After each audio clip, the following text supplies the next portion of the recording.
at nanghina rin dahil hindi mo lang napatumba si Manny Yun ang sinasabi ko. Yan ang punto. sayang. Kung nagkataon mga tao rito nangangatla. So kahit halimbawa ay nanalo na ng unanimous decision, malungkot pa rin kayo dyan. Okay. Oo, natutuwa sila. Nagtatayong pa ngayon ng Pilipino na rito. Natutuwa pero malungkot. Nagkakalo ang lungkot at tuwa, no? Hindi ko maniwala. Okay. Kaya nga dito, ma'am. Narito. Okay, narito. Sige, ano yung ulat mo muna? Ulat mo, Grego. Okay. Marami yatang ano rin, mukhang marami kang bisita ngayon. Nandito tayo sa Human Rights, sa Human Rights Office. Okay. Papanim natin ng isang Pilipina. Pilipina. Okay, nandito na tayo. Umpisan ko na. Sige. Sino ito? Sino itong nakasapin natin? Si Meds. Moon Engine sa Koreana, pangalan, sa Pilipino, Meds. Meds, Ate Meds. Okay. Okay. Narito po tayo ngayon sa isang tanggapan ng human rights na kilala sa pangalang Daegu Foreign Workers Center na nakabase sa Daegu, Korea, at makatanim natin si Ate Meds na kilala sa pangalang Moon Engine, representative po at translator ng Korean English para sa mga Pilipino. At anong tawag sa kanya? Moon, ano? Moon River? Moon, ano? Moon River. Grego, anong tawag sa kanya? Moon Engine. Sandali, mahirap pa ako makuha ito. Talagang ginagawa mo natin unpost interview ito kasi Sige. maraming ginagawa. Okay, sige. Okay, ma'am. Magandang hapon po, ma'am. Okay, hello, sandali lang, okay? Sandali lang. Sige po. Talagang busy ito. Talagang hindi natin makuha. Ang gusto natin malaman ngayon, kung ano mga sinasagawa nila dito sa mga pagtulong sa mga bansang Korea. At nandito ang kanyang bibigyan muna natin bibigyan muna natin ang mga tao rito na hindi mo nagsasalita siya. Sige. Basta natapos yung basta natapos yung klase ninyo doon sa welding, pwede kayo magpaalam na maaga. Magpaalam na maaga, tapos pwede rin kasi alas 3 pa naman yung klase nyo dito, di ba? Ganun po ba? Pwede. Paglinggo, paano mo paglinggo? Yung link katulad namin, yung link namin. Kaya nga, di ba, mamuna yung maaral nyo sa welding, di ba? Tapos mamuna na kayo mag-ano ng mga makina. Grego? Yan. Dito pinag-usapan nila dahil dito may mga estudyante rito na libre pag-aaral ng welding. Ito yung mga legal na narito sa bansang Korea, legal na mga Pilipino na pag-aaral ng welding. At para makabalik dito sa ma-extend ng visa, magkaroon ng extension visa. At pwede natin matatanong ng isa rito kung ano ba mga pakay ninyo, bakit kayo napunta rito? Ano mahalan mo? Leo Jean Carillo Eronimo po. Ano mga pag-aaral niyo rito at sa Daegu, at ano ba tawag nyo? Foreign Worker Center. Ano ba mga ginagawa niyo dito kaya laki kayo narito? Meron po silang binibigay na libreng pagamutan, welding na nagpapaaral ng matutong mag-welding, matutong mag-Korean language. Kaya yun, masaya-masaya kami pumunta dahil libre. Ganun po. Ano sa bagay, wala naman kayong ibang mga naging problema na asa ngayon na, sa bagay mga legal kayo, no? Sa bagay, wala ba naman kayong mga naging problema sa ating ngayon dito sa ngayon, magkaroon na extension o sa inyong visa? Yan nga po yung pinakamalaking problema dahil yung iba napipilitang mag-20 dahil kulang pa yata yung kinita nila. So, ngayon, merong binibigay na libreng Korean language para interviewin sila. Pagka pumasok sila, makakabalik sila, meron pa silang extension. So, ito yung para matuto ng Korean at saka pumasok sila.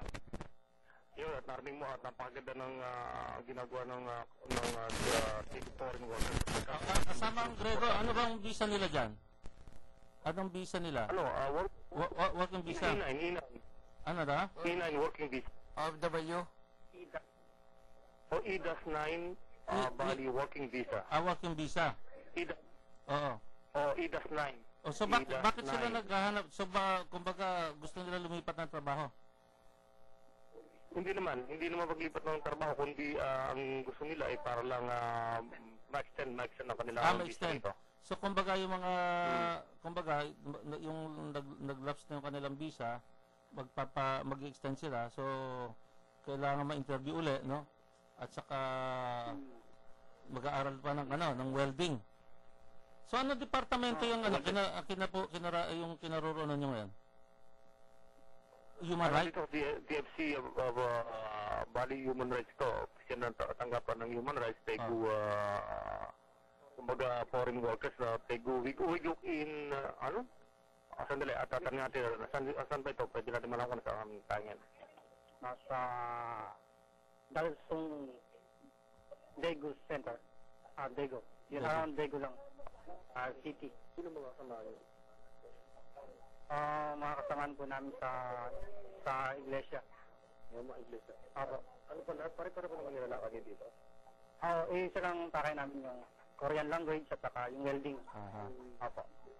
So Okay, namin mo at mga ilan ang bilang nila dyan? Marami ba sila dyan? Marami sila ngayon dyan? mga ilang kayo ngayon? 20. Mga marami, 20 no? sila, mga 20. Marami. Pero puro legal to, puro may working visa to. Pag-aaral nga ng Korean at saka pag-welding nito. Naasikaso naman sila mabuti na ng departamento? Naasikaso naman sila? Oo, sir, talagang dito ang mga Korean participate talagang tinutulungan sila ng gusto rito. May libreng tawag ng telepono. Okay. May mga billiard, may mga marami ito, activities, marami dito, computer. Kasamang Grego, yung ba departamento na yun, under sa anong departamento natin sa gobyerno dito? Under sa DFA ba yan? Under sa DFA o sa ating POA? Hindi under to sa POA. Labor dito sa Korea. Labor so parang hindi ito affiliate dito sa ating gobyerno rito? Hindi. Parang separate sila na entity na nakabase sa Korea. Tama ba? Talagang nakabase sa Korea at saka hindi lang ito tinatawag na ito sa Ministry of Labor sa kapitong DFC ko, itong worker center na ito. At bukod pa rito, suportado ito ng immigration. At ng Korea, no? Ng Korea, immigration ng Korea. Ng Korea. Sige. Lahat ng mga taong gobyerno. So ganun, hindi pala sila under ng ating gobyerno rito. Tumatakbo sila ayon doon sa ng Korea, no? Patakaran ng Korea. Okay. Yun, gano'n ang nangyari hindi. Saka talagang supportado sila at saka wala kang makita rito mga focus na ganap. At saka talagang maganda ang lahat libre lahat ang binibigay sa kanila. At pag-support na dito sa mga taong to, libre lahat. Mabuti hindi naman. Pilipino,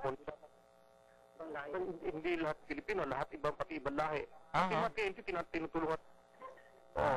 Sige. Kaya iba't ibang lahi na andito, hindi lang Pilipino, kundi pati mga TNT dito na hindi nakukuha sweldo, kumukuha sa tulong, sila tumutulong, yung mga si Ate Meds ang pinakang hepe dyan. Tama ba? Oo, masyadong busy. Sige. Sandali, ako sabi ko, Ate Meds, masyadong busy. Di bale, baka maabala sa kanyang trabaho. Linggo pa naman, tatrabaho kayo, no? Kahit araw na linggo, tatrabaho.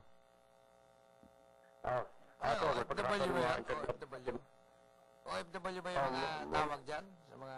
mga OFW, mga working visa, may mga working visa. So, marami. Andiyan na ba? Sige. Good morning. Good afternoon, ma'am. Pwede ko malaman natin kung ano sinasagawa yung mga magandang gabay dito sa inyong nasakutan. Okay, hello. Magandang hapon po, Ate Meds. Yes, this is Ate Meg. Ate Meds, magandang hapon po. Natutuwa po kami at narinig sa report ni Grego na malaki pa lang naitutulong niya sa ating mga OFW dyan sa South Korea. Ano pa ba yung mga tulong na in-extend nyo sa kanila dyan?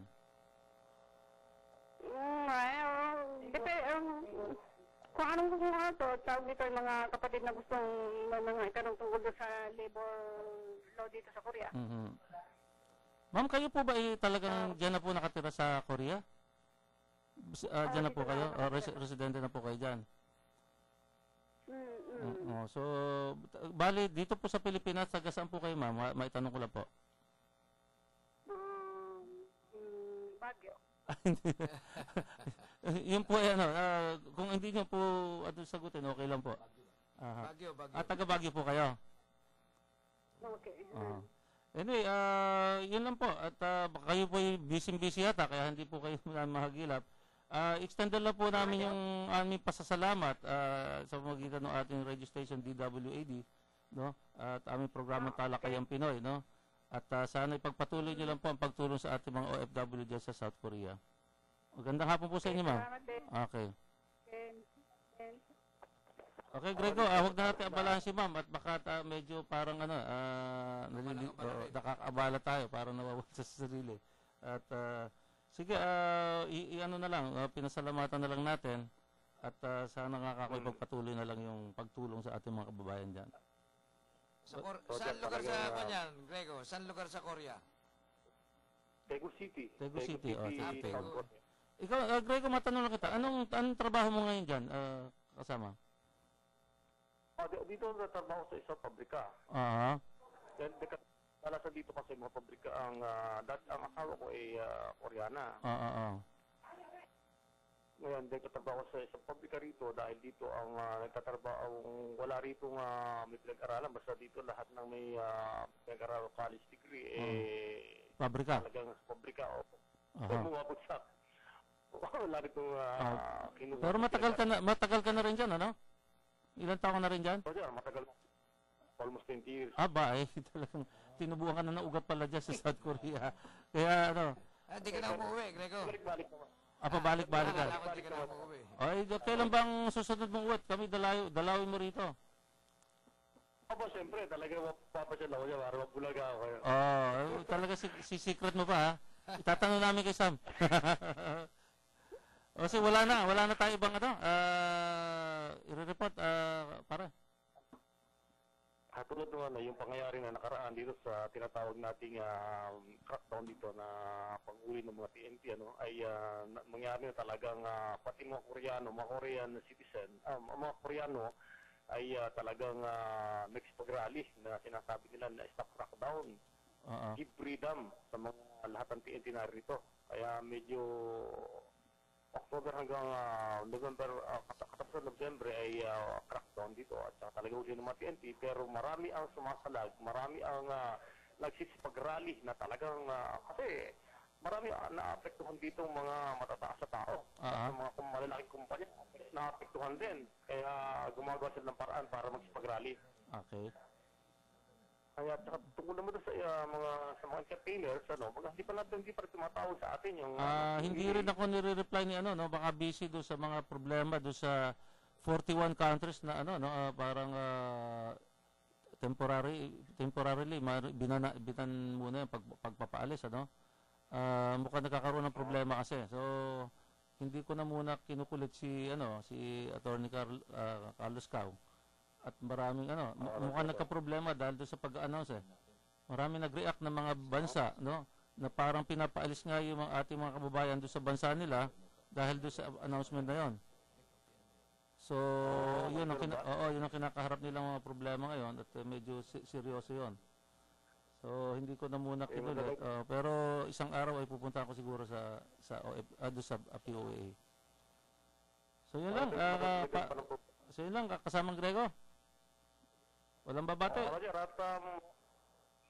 Wala na pagbati. Nagsialisan na sila sapagkat malayo pa ang uuwi nila. Pag-aaral lang nga dito mga Korean. At pinipili natin makuha natin ng konti mga pahayag pa ito mga ilan dito. Kaya lang talagang late na sa oras. Sige. Sa susunod na linggo na lang kung mayroon tayong mga ibang kakausapin. Maraming salamat sa iyo, kasamang Grego. Okay. Okay, mula po rito sa Royal Live on the Air, nagulat Grego Alarmado. Maraming salamat.